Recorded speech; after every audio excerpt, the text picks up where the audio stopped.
Hey guys, I'm the Living Boris. Thank you for joining me today. Today we're going to talk about Halloween Ends. And it really was kind of disappointing. Stay tuned for more. Ask me what I do. I'll do it all for you. Ask me what I do. I'll do it all for you. Halloween Ends was directed by David Gordon Green, screenwritten by David Gordon Green, Danny McBride, and had a budget of $20 million. So what went wrong?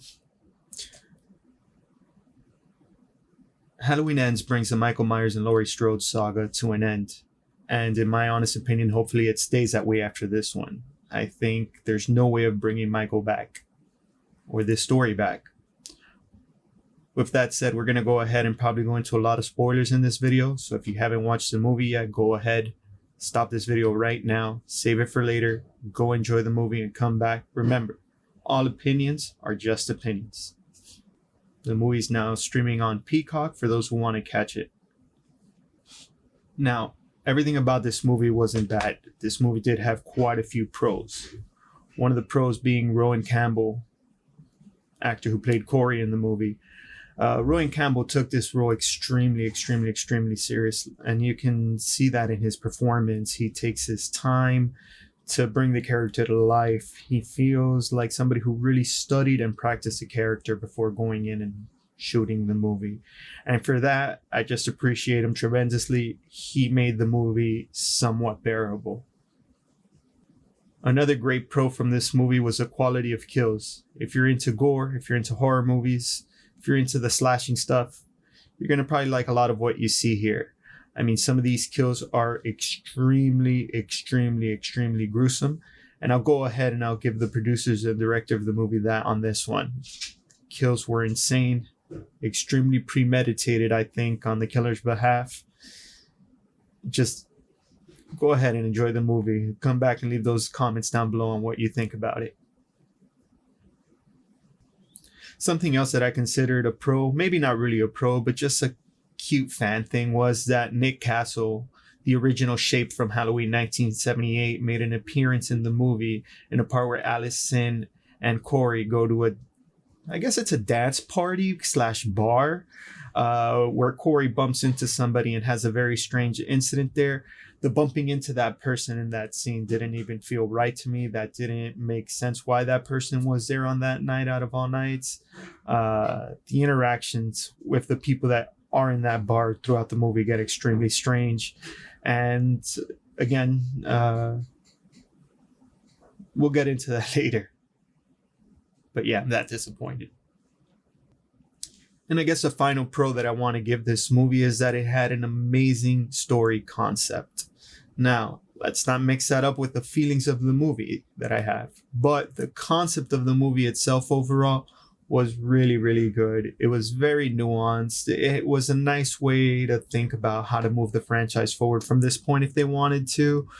But unfortunately, sometimes just a great idea doesn't make things great. And we'll get into that later in this video.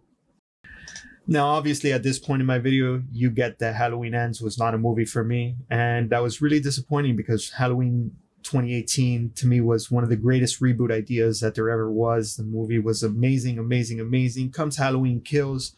I felt like Halloween Kills was not a great movie, but it did exactly what it had to do. And from beginning to end, that movie just felt like action and power. And it was fun. It was fun to watch, regardless of it not being a great movie overall. Unfortunately, I can't say the same for Halloween Ends. I really can't. One of my biggest peeves with this movie was the narration. Laurie Strode's narration throughout this movie. It felt very fake. It felt very off. It felt very off tempo. It felt like she was trying to break the fourth wall to talk to the audience, and that didn't necessarily appeal to me too much. I remember in the older Halloween movies, whenever Dr. Loomis was making some sort of speech or some sort of statement, it felt like he was talking to somebody inside of that world. With Laurie Strode, it didn't feel that way. It just felt like she was trying to talk to the audience, and it felt disconnected. just didn't feel that suspenseful feeling whenever you heard Dr. Loomis talking in one of the classic Halloween movies. And to me, that was my biggest peeve and the biggest con this movie had. Which I guess makes the movie not sound too bad, but it really did make it feel that horrible for me, unfortunately. One of my other problems with this movie is that it didn't feel like a Halloween movie. It took its time to try to develop something new, and it drifted away from what Halloween really means to me as a franchise. I mean, it felt like Michael Myers was barely in this movie. Michael Myers was not Michael Myers in this movie. And I mean, I'm here to watch a Michael Myers movie kind of when I watch a Halloween movie, even though, I get it. He's old. Things happen. But it didn't feel that way in this one. It felt pretty disappointing. How they just can't. I feel like today in film, we've just forgotten how to make a bad guy. And much like all the Disney movies, Marvel movies, people have forgotten how to make and use bad guys in movies. Evil can just be evil. Another peeve that I had with this movie was Allison. This girl was out here making some bad choices right off the bat. I mean, I understand, of course, as somebody who suffers from mental illness myself, PTSD, feeling like you connect better with others that are different from society. However, I mean, this guy had a lot of red flags. There was just no common sense written into this character. Her infatuation with Corey was just a little too blind. And that's not to say that Andy, the actress, didn't do an amazing job. I mean, she's a great actress. It's just that unfortunately this character's lines and this character was extremely poorly written for this movie. And that was a tremendous shame. Just looking back on the previous two and what her character did in the last two movies. Remember when I said that the movie had an amazing concept? Well, just because you have an amazing concept doesn't mean that you should make it a movie immediately and not think it out thoroughly. While this movie had an amazing concept, it was written out what felt like lazy. And I don't know if that's something you blame on the pandemic. I don't know if that's something you blame on the production. I don't know if it's something you blame on the writers of the movie. But at some point when this movie was screened, somebody had to stop and say, whoa. This movie sucks. It sucks. This shouldn't be released. And that's the reason I think that the embargo came out last minute.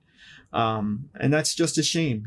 This was a Halloween movie. And, now it just kind of felt like you attempted a cash grab that it's going to fail. Can't wait to see those box offices on Monday. Well, guys, with that said, thank you for joining me today. Thank you for listening to me talking about Halloween Ends and my utter disappointment for the movie. Thank you for taking the time to watch my entire video. If you've gotten this far, if you like this kind of content, go ahead and hit the like button. That'll help a lot. Hit the subscribe button. That'll help a lot. And hit that bell notification button. Thank you so much. And remember, always look up.